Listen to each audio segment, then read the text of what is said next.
রাত ৩টার সময় নতুন বউ হয়ে আজ আমি রান্না বান্না করতেছি আমার দেবরদের জন্য। তারা আমার জন্য এত সুন্দর আয়োজন করলো, সবাই মিলে এত সুন্দর করে ডেকোরেশন করছে, এত কষ্ট করছে ভাবিকে খুশি করার জন্য। আর তাদের জন্য যদি এইটুকু না করি তাহলে কি হয়? রাতের বেলা তারা এত কষ্ট করে ডেকোরেশন করছে, 12টার পর আমরা সেলিব্রেশন করছি, সবকিছু মিলে এখন প্রায় রাত 3টা বাজে। ডিনার তো আমাদের সেই 8টা 9টার দিকেই করা শেষ। এত রাতে সবারই ক্ষুধা লাগছে, তাই নতুন বউ সেজে এই 3টার সময় চলে আসলাম রান্না বান্না করতে রান্নাঘরে, তাদেরকে কিছু বানিয়ে খাওয়াই। এই শীতের দিনে ভাবলাম গরম গরম একটু স্যুপ বানিয়ে দিই, তাহলে ভালোও লাগবে আর পেটটাও ভরবে। আর স্যুপটা আমি বানাবো চিকেন দিয়ে। চিকেন জিনিসটা তো সবাই পছন্দ করে, আর আমার হাতের এই চিকেন স্যুপটাও সবাই পছন্দ করে। 10 মিনিট লাগে আমার এটা বানাতে, তাই ভাবলাম শর্টকাটের মধ্যে সবার জন্য চিকেন স্যুপ বানিয়ে দিই। একটু রসুন কুচি আর পেঁয়াজ কুচি হালকা ভেজে নিয়ে তার মধ্যে আমি 1 গাদা পানি দিয়ে দিচ্ছি। আমার এই শর্টকাট চিকেন স্যুপের রেসিপিটা এর আগে আমি তোমাদের সাথে শেয়ার করছিলাম, আর সবাই এটা অনেক পছন্দ করে। যারা ট্রাই করছে তারাও বলছে অনেক ভালো লাগে। আমি এটা বাসায় মাঝে মাঝে বানাই, আর শীতকালে গরম গরম স্যুপ খেতে কিন্তু ভালোই লাগে। তো পানির মধ্যে আমি অল্প একটু লবণ দিয়ে চিকেন গুলো দিয়ে দিলাম। একদম পোল্ট্রি মুরগির সলিড পিস যেগুলো আছে সেগুলোই দিছি এখানে। স্যুপ বানানোর অর্ধেক প্রসেস আমার এখানে কমপ্লিট। আজকে তো আমি একদম নতুন বউ সেজে রান্না বান্না করতেছি, তাও আবার এই মাঝ রাতে, রাত 3টার সময়। আমি তো তাও 2-3 ঘন্টা ঘুমাইছি, বাট বাকিদের আজকে রাতে একদম ঘুমই নাই। তো আমি একটু তাড়াতাড়ি ট্রাই করতেছি স্যুপটা বানানোর। এমনিতেও 10-15 মিনিটই সময় লাগে, বেশি সময় লাগে না এটা করতে। কয়েক মিনিট আমি এটাকে ফুটিয়ে নিলাম। চিকেন গুলোকে ভালোভাবে সিদ্ধ করে নিয়ে আমি একটা প্লেটের মধ্যে তুলে নিচ্ছি। আর এদিকে চিকেন সিদ্ধ করা এই পানির মধ্যে আমি অল্প একটু বাটা মশলা দিলাম, আর তারপর একটু মরিচ কুচিও দিলাম। ঝাল ঝাল করব তাই একটু বেশি করে কাঁচা মরিচ কুচি দিয়ে দিছি এটার মধ্যে, আর একটু লবণ দিয়ে দিছি। এদিকে আমি যে চিকেন গুলোকে উঠে রাখছিলাম সেগুলো ঠান্ডা হয়ে গেছে। এই চিকেন গুলো আমি একদম ঝুড়ি ঝুড়ি করে নিচ্ছি। চিকেন স্যুপ খাওয়ার সময় ঝুড়ি ঝুড়ি গুলো মুখের মধ্যে পড়লে কিন্তু দারুণ লাগে।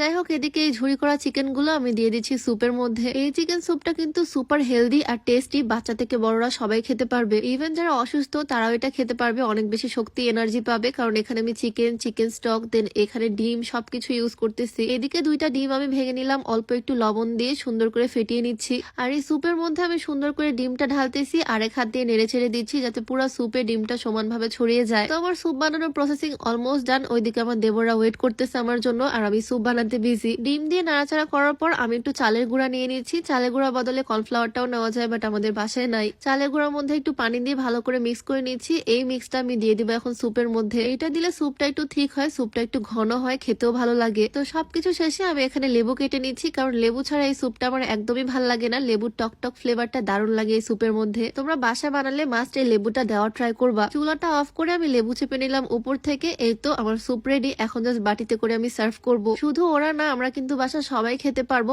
অনেকগুলো স্যুপ বানাইছি আমি। আমার তো একদম দেখে মুখে পানি চলে আসতেছে। এটা আমার খুবই মজা লাগে, আমার ফেভারিট একটা খাবার এটা। তো আমার 10 মিনিটের স্যুপ একদম রেডি। এখন এটা নিয়ে যাবো ওদের কাছে, দেখি খেয়ে কি বলে। তাদের ভাবির হাতের স্যুপ খাওয়া দাওয়া শেষ করে তো আমরা রাতে আজকে সবাই গল্প গুজব করতে করতে কাটিয়ে দিব। আজকে মেবি আমাদের আর ঘুম হবে না। আমার হাজব্যান্ড তো আমার হাতে রান্না মাঝে মাঝেই খায়, ওরও এই চিকেন স্যুপটা অনেক বেশি পছন্দ। বাট আমার দেবররা ফার্স্ট টাইম এটা ট্রাই করতে যাচ্ছে, তাই আমিও দেখতেছিলাম আর কি ওদের রিয়াকশনটা কেমন হয়, পছন্দ করে কিনা। একদম চুলা থেকে নামানো গরম গরম ধোয়া ওঠা স্যুপ, আর খেয়ে তো ওরা বললো বেশ ভালোই হয়েছে, মানে ওদের কাছে অনেক ভালো লাগছে। আমি তো 4টাই নিয়ে এসেছিলাম, আরেকটা আমার ননদিনীর জন্য। সবাই মিলে ওরা অনেক বেশি কষ্ট করছে এই পুরাটা ডেকোরেশনের জন্য, সারা রাত খাটছে। যাই হোক, এখন খাওয়া দাওয়া করে রেস্ট নিব, সবাই মিলে একটু গল্প গুজব করবো। আর কালকে সারাদিন আবারও বিজি থাকবো, কারণ সবকিছু অ্যারেঞ্জমেন্ট করতে হবে সেলিব্রেশনের জন্য। সেই ভিডিও আপলোড করে দেবো ইনশাল্লাহ। আজকের ভিডিওটা তোমাদের কাছে কেমন লাগলো অবশ্যই জানিও। দেখা যাবে নতুন কোনো ভিডিওতে। সবাইকে আল্লাহ হাফিজ।